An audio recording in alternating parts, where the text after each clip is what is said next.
Dari kasus Dimas Kanjeng yang membuat geger publik, inilah kasus Kiswinar melawan Mario Teguh yang tak kunjung menemukan titik temu. Pasca mendatangi Polda Metro Jaya Jumat lalu, namun laporannya belum diterima tim penyidik, kemarin Kiswinar mendatangi tempat lain lagi demi mengejar pengakuan sebagai anak dari sang motivator.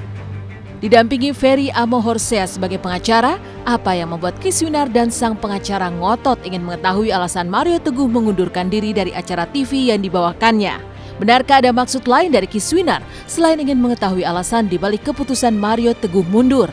Mario Teguh sendiri beberapa hari lalu memang menuliskan perihal pengunduran dirinya dari televisi di media sosial miliknya dengan menuliskan, "Tahun ini saya sudah berusia 60 tahun dan sudah lama ingin istirahat dan lebih sering liburan.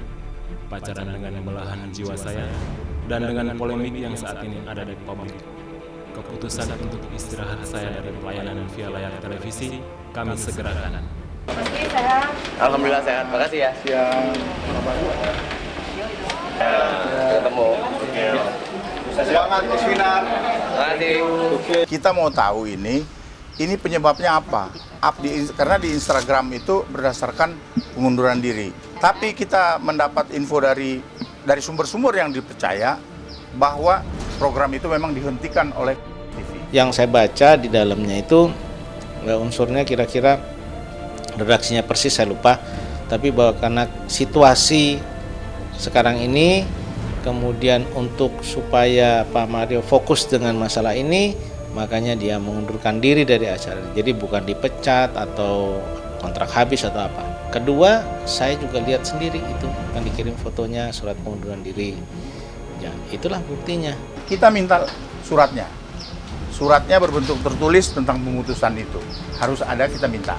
Karena apapun juga alasannya, Sapa Pagi Indonesia telah menayangkan wawancara yang membuat kita menjadi terkait. Pasca muncul bersama tim pengacaranya yang diketuai oleh Ferry Amohorsea, Kiswinar memang makin berani muncul di media, bahkan nekat mengambil tindakan hukum untuk melaporkan Mario Teguh.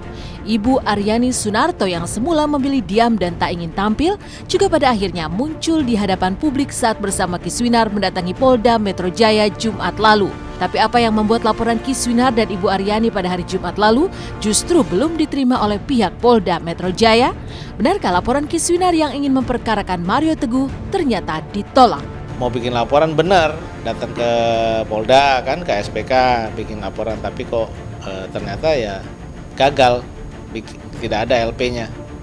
Orang kalau lapor polisi itu ya masuk analis, lulus dari analisa tim analis itu keluar bahwa surat laporan polisi. Enggak, dia tahu dari mana itu gagal. Yang bilang siapa?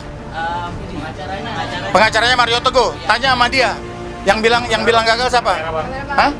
Apa ukurannya kegagalan? Gagal. Jadi bukan batal, bukan apa istilahnya urung ya.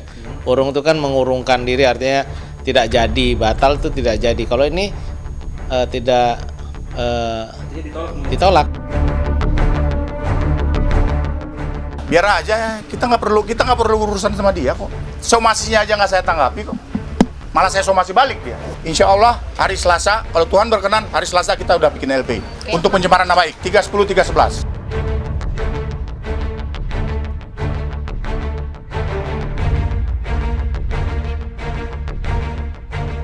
Jika perseteruan pihak Mario Teguh dan Kiswinar makin memanas, dari kubu yang berbeda, Deddy Corbuzier yang sempat disomasi Mario Teguh juga mengumandangkan perang. Deddy yang masih tak puas disomasi Mario Teguh kembali tampil dengan pengacaranya Hotman Paris Hutapea pasca mendengar kabar Mario Teguh telah pensiun dari karirnya.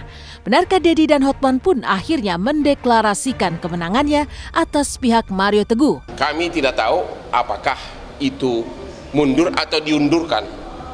Kita tidak tahu, tapi kita perlu klarifikasi bahwa sebelumnya kan Deddy ini disomasi seolah-olah melanggar hukum, ya kan namanya somasi itu kan pasti kaitannya ke pelanggaran hukum, dan ternyata sudah terjawab justru dia duluan yang mengundurkan diri, dan ini kemungkinan besar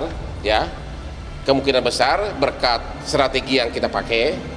Karena sebelumnya pengacaranya mengatakan seolah-olah Deddy salah milih pengacara, Tapi sekarang yang kena batunya klien siapa? Justru Mario Teguhnya yang sudah salah strategi dari awal. Kalau dipecat apa tidak saya tidak tahu, ya. Dipecat apa tidak saya tidak tahu. Tapi yang jadi masalah adalah ternyata beliau manusia super itu kena dengan kata-kata Bang Hotman. Kali ini kena. Dia mengundurkan diri dari acara itu. Tapi kalau mengundurkan diri jadi motivator, saya nggak melihat kata-kata itu ataupun baik tersurat maupun tersirat. Berarti kayaknya Dedi tidak salah pengacara. Karena menjadi sorotan publik sehingga pada akhirnya mengundurkan diri dari televisi, apa tanggapan dari Kiswinar yang mengaku sebagai anak dari Mario Teguh? Mungkinkah Kiswinar mulai merasa puas dengan adanya pengunduran diri dari Mario Teguh? Dengan adanya kasus ini, Bapak kamu jadi kehilangan salah satu pekerjaan yang Bukan urusan gue, udah gitu aja, yuk. Bingung aja sih, tapi ya udah itu aja. Meninggalkan kasus panas yang menyita perhatian masyarakat, seperti apa para artis pemeran sinetron Tukang Bubur Naik Haji yang justru memusatkan perhatian kepada para korban banjir bandang di Garut, Jawa Barat. Saat bertemu para korban, seperti apa Citra Kirana yang terjun ikut membantu di dapur, sementara Andi Arsyil sibuk menghibur para korban yang telah kehilangan segalanya. Simak liputannya sesaat lagi dari Garut, hanya di Intens.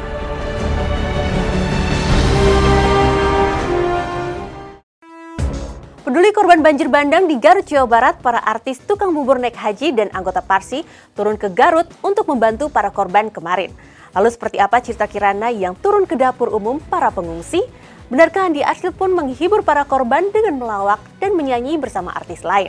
Lalu bagaimana kisah masjid yang tetap kokoh berdiri di tengah kondisi bangunan lainnya yang porak-poranda?